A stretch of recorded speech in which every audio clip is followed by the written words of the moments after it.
Hello. Hello. അല്ല, നിമ്മി ഇന്ന് full വൈറ്റിലാണല്ലോ. ഇന്ന് ചൊവ്വാഴ്ചയല്ലേ, സേതു വൈറ്റിലായിരിക്കും എനിക്കറിയാം. അത് മാച്ച് ചെയ്യാൻ ഞാനും വൈറ്റാക്കി. കൊള്ളാം, നിമ്മിക്ക് നന്നായി ചേരും.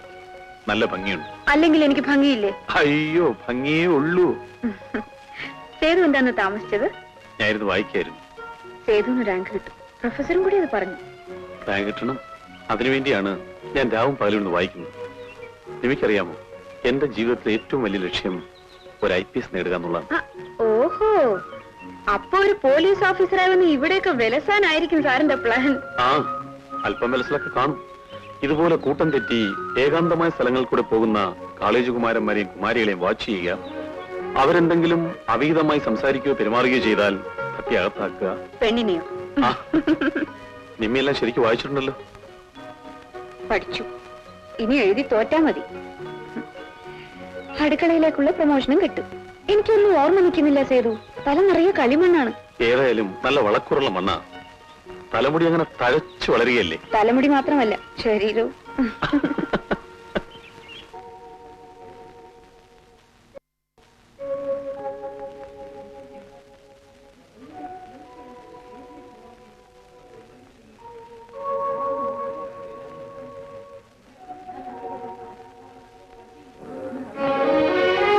സേതു,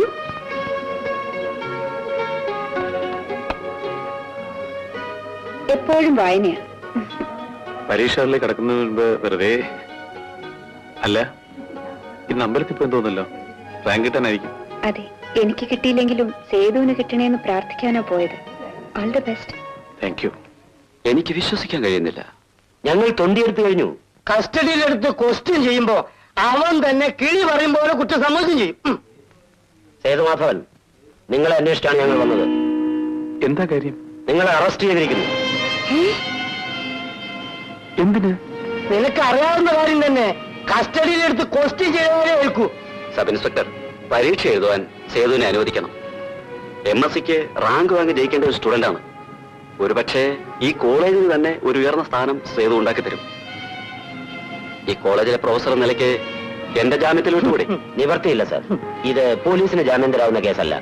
395 IPC. എന്താണ് സർ കേസ്? പിടിച്ചുപറി കേസ്. പിടിച്ചുപറി കേസോ? എന്താണ് ഇത്ര അതിശയം? ഒന്നും അറിയാത്തതുപോലെ. ഇതൊക്കെ ചെയ്യുമ്പോ ഓർക്കണ. പ്രതിയെ ജീപ്പിൽ കയറ്റു.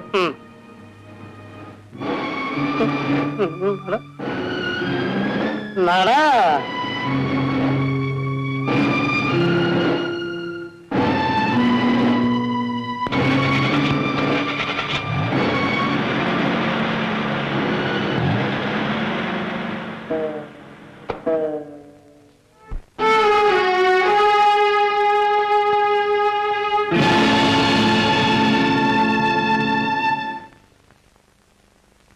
കാച്ച് എങ്ങനെ ഉണ്ട് കൊച്ചുപിള്ള ചേട്ടാ? നമ്മുടെ ബോട്ടിന് നല്ല കാച്ചായിരുന്നു. കൊറേ നാരണം കിട്ടി. വള്ളങ്ങൾക്ക് അഡ്വാൻസ് കൊടുക്കാൻ രൂപ തികഞ്ഞോ? തികഞ്ഞു. ഞാനൊരു പ്രധാന കാര്യം പറയാൻ വേണ്ടിയാ ഓടി വന്നത്. എന്ത് കാര്യം? സേതുമാധവൻ ശിക്ഷ കഴിഞ്ഞ് ജയിലിൽ നിന്ന് ഇറങ്ങി. ഞാൻ കടപ്പുറത്ത് വെച്ച് കണ്ടു. എന്നിട്ട് തന്റെ കൊച്ചുമുതലാളി എങ്ങനെ ഇരിക്കുന്നതോ എന്നൊരു ചോദ്യം. എന്നിട്ട് താനെന്ത് പറഞ്ഞു? വലിയ മുതലാളി മരിച്ച കാര്യവും ഫ്രീസിംഗ് പ്ലാന്റ് തുടങ്ങിയ വിവരമൊക്കെ ഞാൻ പറഞ്ഞു. അപ്പൊ അവൻ എന്നോട് കാര്യം പറഞ്ഞു. എന്തോന്ന് പറഞ്ഞു? അവനത് പറഞ്ഞപ്പോ എന്റെ ഉള്ള ആത്മാവ് മുഴുവൻ പോയി. അവൻ എന്തോന്നാ പറഞ്ഞു കൊച്ചുള്ള ചേട്ടാ? കൊച്ചുമുതലാളി കുറച്ച് സൂക്ഷിക്കണം. എന്നാൽ അവൻ പറഞ്ഞു പറയില്ലേ? ഞാൻ തന്നെ പറയാം.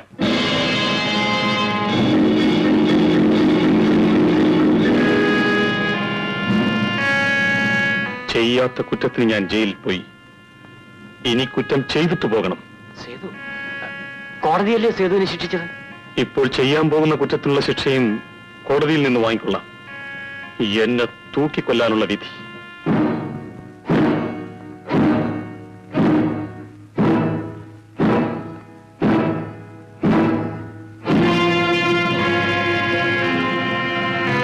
നീ എന്റെ ജീവിതം തകർത്തില്ലേടാ.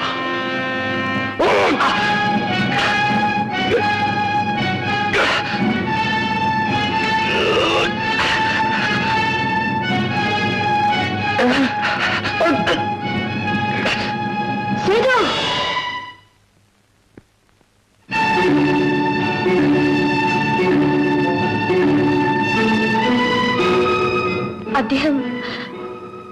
അദ്ദേഹം എന്റെ ഭർത്താവാണ്.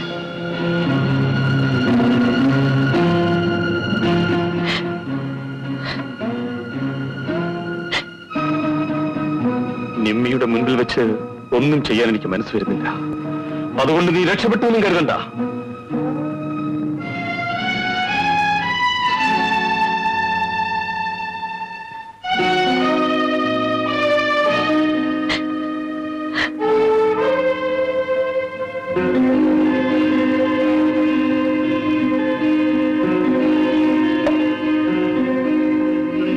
അവൻ കത്തി ഉയർത്തിയപ്പോ അവന്റെ കൈക്കൊരു അടി കൊടുത്ത് കത്തി തെറിപ്പിക്കണ്ടേ?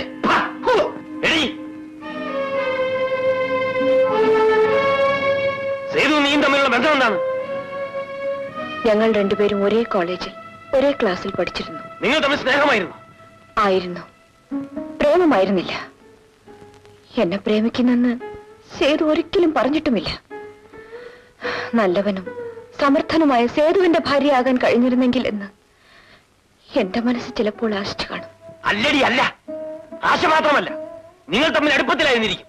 പലതും സംഭവിച്ചു കാണും. ഓരോ ദിവസവും ഓരോ സ്ത്രീകളുടെ കൂടെ കിടക്ക പങ്കിട്ടു പെൻസിലും കുത്തിവെച്ചും കഴിയുന്ന നിങ്ങളുടെ സംസ്കാരമാണ് ഈ പറയുന്നത്. എടി, നീ മിണ്ടരുത്. മിണ്ടും. ഇനി ഞാൻ കുറേശ്ശെ മിണ്ടും. ഒരു കൊല്ലക്കാലത്തിനിടയിൽ പലതും കണ്ടും കേട്ടും ഞാൻ സഹിച്ചു. എനിക്ക് തോന്നുന്ന പോലെ ഞാൻ ജീവിക്കും. നിന്റെ തന്തയുടെ സമ്പന്നം കൊണ്ടൊന്നല്ല ഞാൻ ജീവിക്കുന്നത്. അതെനിക്കറിയാം. എന്റെ അച്ഛൻ പണക്കാരനല്ല. നിങ്ങളുടെ പണം കണ്ട് മോഹിക്കുകയും ചെയ്തു. അതാണ് ഞാൻ എല്ലാവിധത്തിലും എതിർത്തിട്ടും നിങ്ങൾക്ക് എന്നെ വിവാഹം കഴിപ്പിച്ചതെന്ന് ഈ അന്ധകാരത്തിലേക്ക് പറഞ്ഞു വിട്ടത്. ഇവിടെ നിനക്ക് അന്ധകാരമാണോ? സംശയം എന്താ? നിങ്ങളെപ്പോലെ ഒരു വൃത്തികെട്ട മനുഷ്യനെ ഏത് ഭാര്യ സഹിക്കും? അടിച്ചോളൂ. ഇത് പുതിയതൊന്നും അല്ലല്ലോ. എടി, എന്നെ കൊല്ലാൻ വന്ന നിന്റെ കാമുകനുണ്ടല്ലോ, അവൻ എന്റെ കയ്യാലെ മരിക്കും. നോക്കിക്കോ.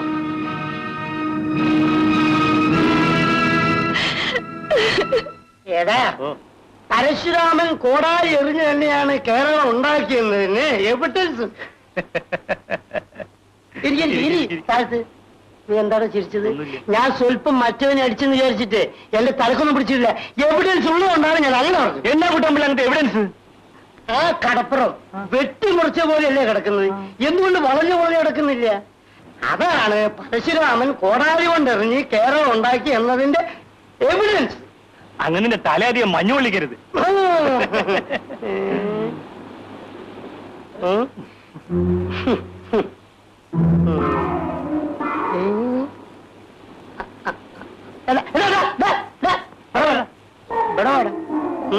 ഇങ്ങോട്ട് നിൽക്ക്. ആ വട്ടത്തിൽ കയറിയില്ലടാ. എന്തോടെ നിന്റെ പേര്? സക്രിയ. ശാക്രീനോ? സക്രിയ. നിന്റെ പേരിൽ കേസുണ്ടല്ലോ. അയ്യോ സാർ, ഞാൻ മാനമര്യാദയായിട്ട് ജീവിക്കുന്നതാണ് സാർ. എന്ന് പറഞ്ഞേ പറ്റുമോ? കടലാസ് കിട്ടിയാൽ അന്വേഷിക്കാതിരിക്കാൻ നോക്കുവോ? അതുകൊണ്ട് നീ പോലീസ് സ്റ്റേഷൻ വരുന്നു വരാം. അയ്യോ സാർ, സാർ ഞാൻ ഈ നാട്ടുകാരനല്ല സാർ. നീ ഈ നാട്ടുകാരനല്ലാത്ത സ്ഥിതിക്ക് വിശദമായ ഒരു അന്വേഷണം ആവശ്യമായി വന്നിരിക്കുന്നു. അതുകൊണ്ട് പോലീസ് സ്റ്റേഷൻ വരെ വരണം. അയ്യോ സാർ.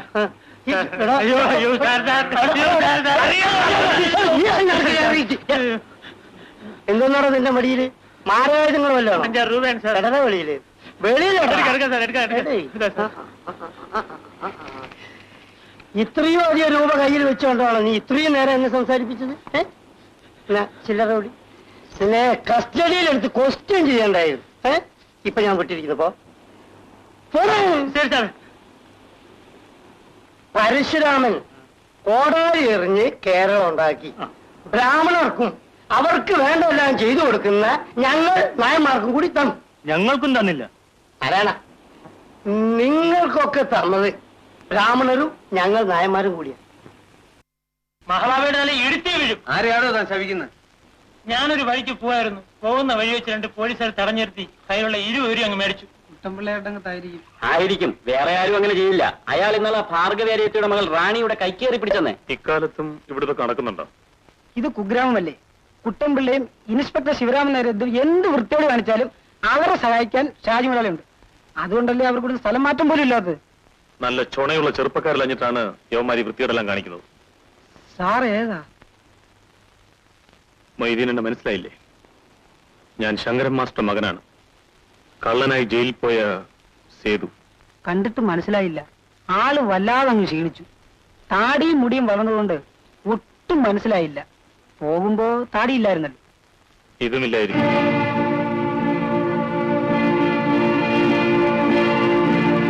അതെ, ജയിലിൽ നിന്ന് വന്നു. 2-3 ദിവസമായി.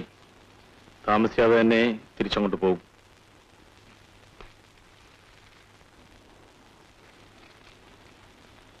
ആരാണ് അവിടെ പ്രസംഗിക്കുന്നത്? എന്താണ് അവിടെ ഒരു ബഹളം? ഒരു ഉയർന്ന പോലീസ് ഉദ്യോഗസ്ഥനും കോൺസ്റ്റബിളും കയറി വരുമ്പോ ഒന്ന് എഴുന്നേറ്റൊന്ന് ബഹുമാനിച്ചുകൂടെ? നീ ആരാണടേ? ഭരണകക്ഷിയോ? ഭരണകക്ഷിയല്ല, എനിക്ക് മനസ്സുമില്ല. അല്ല, സേതുമാധവനോ? ജയിലിൽ എപ്പോ വന്നു? വിട്ടപ്പോ വന്നു. ഇനിയും അങ്ങോട്ട് പോണോ? പോകണം. കള്ളനായിട്ടല്ല, കൊലപാതകയായിട്ട്. വീട്ടുകാരനെ ഉപേക്ഷിച്ചു. എനിക്കിനി ബന്ധുക്കളില്ല, ശത്രുക്കളേ ഉള്ളൂ. നമ്മളെ അവന്റെ വാങ്ങിച്ച കാശം കൊടുക്കും. അയ്യോ, ഞാൻ വേണമെന്ന് വിചാരിച്ചെടുത്തല്ല, ഒരു തമാശ കാണിക്കാൻ വേണ്ടി എടുത്താ. അത് തിരിച്ചു കൊടുക്കാനാ ഞാൻ ഇങ്ങോട്ട് വന്നത്. വാങ്ങിച്ചോ? തമ്പിളെ, ദിവസങ്ങൾ എണ്ണിക്കോ.